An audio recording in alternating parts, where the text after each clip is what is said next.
Good evening. This is CTV News for Tuesday, September 1st. I'm Sonia Srivastava. And I'm Patricia Vallone. Thank you for joining us tonight.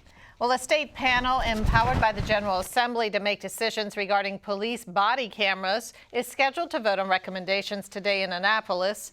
The commission is charged with laying the ground rules for the use of the recording devices. Among the hot topics is whether or not to use body cameras during a strip search. I don't think this is a question of distasteful, right? I mean, the recording of a naked person, if that's what the recording shows, I do not have a scintilla of doubt that that is what is meant by private. And I don't think there is a court in the country that would say otherwise. One of the things that certainly when we were contemplating is we want to be able to record what officers do and what the interaction is. However, in the area of strip searches, that's very sensitive. You're going to have people in a situation where it'd be the equivalent of going to the proctologist or going to the OBGYN, and who really wants a record of that maintained somewhere? So that's something that we're all discussing. There's people on both sides of it. Some folks saying we really need to record what the officers are doing, and the other people saying yes, but do the people who have been doing it to them want to be recorded doing it? Senator Victor Ramirez says he thinks the cameras are important for cross-cultural encounters with police.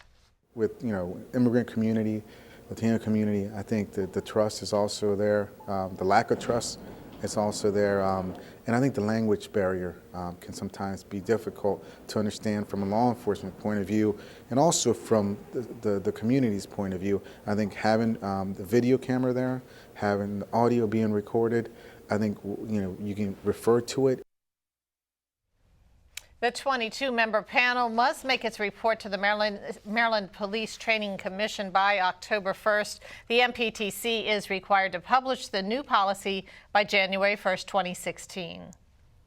The University of Maryland unveils a long-awaited initiative that aims to enhance campus-wide emergency management and navigation. The school is assigning locatable street addresses to all UMD-owned facilities and properties. Rochelle Metzger is in College Park with more. When you're a new kid on a college campus, finding your way around can be a challenge. The first few weeks were definitely confusing. The names of the buildings, and it's a pretty large campus, so you get lost pretty easily. When I was a freshman, yeah, it was pretty difficult. Like many schools across the country, the University of Maryland uses names as addresses for campus buildings. Mapping manager Mary Kate Bland says there are tools to help. We have a campus web map where people can go to our website and look for a building. The Campus Visitor Center has maps. But Bland acknowledges the need to keep up with the times. Everyone has a map on their phone. It just makes it accessible. That's the idea behind a new initiative to ease navigation in emergencies by assigning each campus building a numerical street address. One of the greatest impacts these changes will have is on the ability for responders from different agencies to know where they're going, to be able to get to locations on campus without having to have a prior knowledge of the campus. The new system is specifically designed to improve public safety. Now a responder can put into their map or GPS a location. They'll be able to go directly to and it's standardized addressing just like the rest of the county. For now, the new street addresses are only accessible to first responders and from the university website. Officials say the physical numbers and street signs will be added at a later date. Google Maps and other third-party applications probably won't pick up our addresses for about 6 months to a year. The changes will take some getting used to. It was a little frustrating when they sent the email out yesterday because I had ordered textbooks and I gave the address that it was originally rather than the new address, so I don't know if the books are going to get there now. Nonetheless, students say, I definitely think it'll help. I think any way to help clear up the confusing layout of campus would definitely help. In College Park, Rochelle Metzger, CTV News.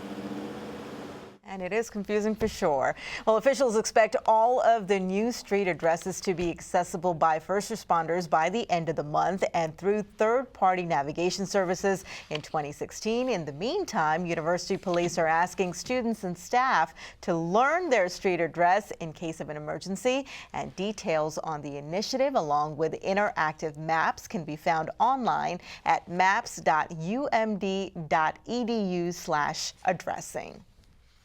7 people are lucky to be alive after a fire sweeps through 3 townhouses in Lanham. It happened a little after 3 a.m. in the 8600 block of Cipriano Springs Court. Officials say the blaze began in the middle townhouse and then spread to the homes beside it. No one was injured. 5 adults and 2 children have been displaced. The cause is still under investigation. The first day of September signals the beginning of Hunger Action Month. This year, Food Bank of Maryland is partnering with 2 state agencies and citizens to help a growing need. Our Byron Scott has more. Volunteers at Maryland Food Bank in Baltimore spent a busy morning sorting through thousands of pounds of donations destined for Marylanders in need. We know that across the state, 1 in 8 Marylanders are food insecure. That's more than 750,000 people across our state. So it's definitely a problem. Over the past 3 years, contributions at Maryland Food Bank have risen 50%, and the numbers, according to Martino, are trending higher. And I think what that really reflects is the fact that there's still an unmet need across the state. This year, the food bank is stretching all across Maryland with help from the State Highway Administration and Maryland State Police. I've come across almost everything, down to a pair of eyeglasses. So there's water, juice, all kinds of breakfast items.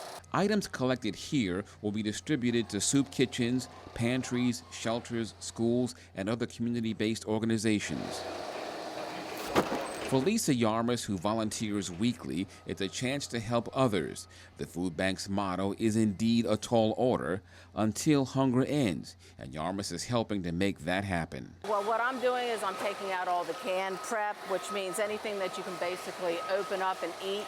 So soups, tuna fish, baked beans, anything like that is what I'm taking off the belt. Now, all during the month of September, people can donate food directly at state police barracks and also at State Highway Administration locations through Maryland. To find out where they are located, you can log on to mdfoodbank.org.